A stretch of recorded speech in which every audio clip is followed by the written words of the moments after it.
In the midst of the coronavirus pandemic, many people healing from trauma have been displaced into new and possibly unhealthy environments. This video offers some helpful coping skills. Research shows that social environment has the potential to dull or amplify post-event responses. More simply, a transition into an unhealthy environment can trigger earlier feelings, thoughts, and behaviors associated with the initial trauma. Unhealthy environments can be places with negative, unsupportive people, places where psychological abuse is ongoing, places where physical abuse is accepted and/or actively happening, unsafe places with ongoing violence or threats of violence, places where negative coping is emphasized, such as alcohol or substance abuse, places associated with the original traumatic event, places where the person who caused the trauma is present, places where circumstances are similar to the trauma originally experienced. For example, a place with harsh weather conditions after surviving a hurricane. Places where a trauma survivor may be forced to deny or mask any of their identities, such as sexual orientation, for example, or refrain from expressing their beliefs. A change to an unhealthy environment can bring up earlier symptoms such as anxiety, agitation, sleep disturbance, anger, flashbacks, difficulty concentrating, tearfulness, self-injurious behaviors, lack of trust, and feeling unsafe, just to name a few. First and foremost, before introducing coping skills for difficult environments, it's important to note that some environments may be too dangerous to remain in. If your environment presents with life-threatening concerns, please focus all efforts on leaving. Reach out to any trusted sources of support and relocate with an appropriate safety plan. Applying healthy coping skills in unhealthy situations empowers you. It allows you to be in charge of your healing in every way possible to counter the negative effects of your new environment. If you have been participating in counseling for your trauma, it may be beneficial to continue your sessions.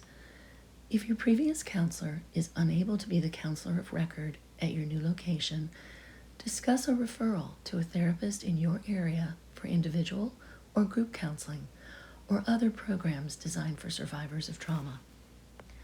Psychological support can come from a number of resources. Research what's available at your new location. Don't forget that community or online support groups can be very helpful. In any environment that might be toxic, it's important to remain in touch with the people who have been providing support for you. If you can't visit in person, be sure to connect in other ways like phone, FaceTime, Zoom, or social media.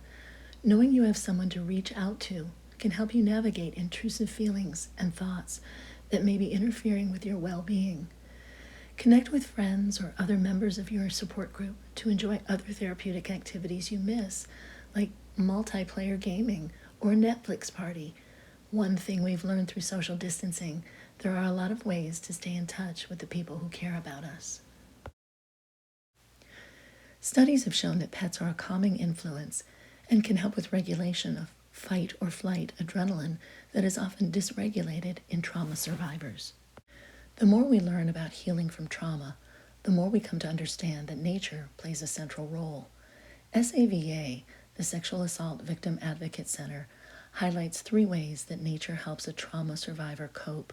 First, the organization writes, nature can help us to ground, to feel rooted in our bodies and connected to our surroundings with present moment awareness. When we're grounded, we're able to touch into painful emotions and sensations without being overwhelmed. Second, the organization notes, nature can help us find our power. Trauma is a thief of our personal power.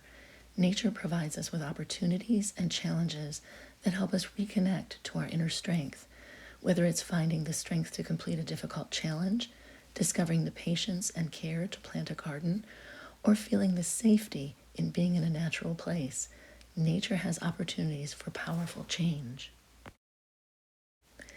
SAVA adds that third, nature is an amazing teacher, full of metaphors and life lessons. Observing the how, what, when, where, and why of nature's changes often serves as a mirror to our own experiences in life, providing us with powerful insights on how we can grow and heal. In nature, we're reminded that painful experiences do not have to define the rest of our lives.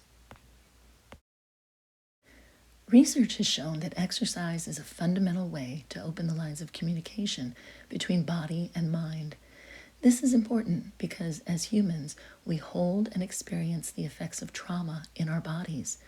There are 4 key ways exercise helps survivors of trauma. Exercise creates more blood vessels in the brain. Exercise boosts neuroplasticity. Exercise burns adrenaline and releases endorphins. Exercise serves as a distraction. And of course, exercise can quite literally be an escape from an unhealthy environment. No matter where you go, you take your talent with you. If you find your trauma response is heightened by an unsupportive environment, tune to the art, music, and other talents that sustain you. Psychology Today notes that therapeutic journaling during difficult transitions keeps a person from suppressing painful thoughts and feelings. It's first important to note that if your privacy cannot be assured in your new environment, it may not be safe to maintain a journal. If you do have privacy, a journal provides a space for reflecting and interpreting what you're experiencing. Therapeutic journaling provides a sacred space for your story, which deserves to be told and heard. Journaling can also be a bridge between therapy. Mindfulness, focusing on the present moment, can be particularly helpful when triggering thoughts related to trauma spiral into anxiety and panic. Breathing exercises, meditation, guided imagery, and progressive relaxation are important coping mechanisms. If you have been working on your trauma with counseling and psychological services at UCF or another mental health provider, you've probably acquired your own special trauma toolbox. During periods of increased stress in unsupportive environments, dig deep into your toolbox and remember things such as maintaining routines as much as possible, accomplishing small tasks. Additional coping tools include taking time to learn something new, escaping away from your environment and taking time for any kind of lightheartedness or fun, relying on your spiritual resources or reflecting on your strengths. Another group of coping mechanisms are staying well-groomed and well-dressed as a means of personal validation and self-care, continuing to read what uplifts you and gives you better understanding of yourself and your goals for healing, reminding yourself that this is part of a bigger journey of healing, and, importantly, thinking about the return to your comfortable space, whether it's a physical space or the sanctuary you hold in your mind. Being in a negative environment, even for a brief period, is a challenge. We hope you soon return to an environment that is nurturing, safe, and healthy, and that you continue to heal as a survivor of trauma. Thank you for taking the time to listen to this video from Counseling and Psychological Services at UCF, and be well.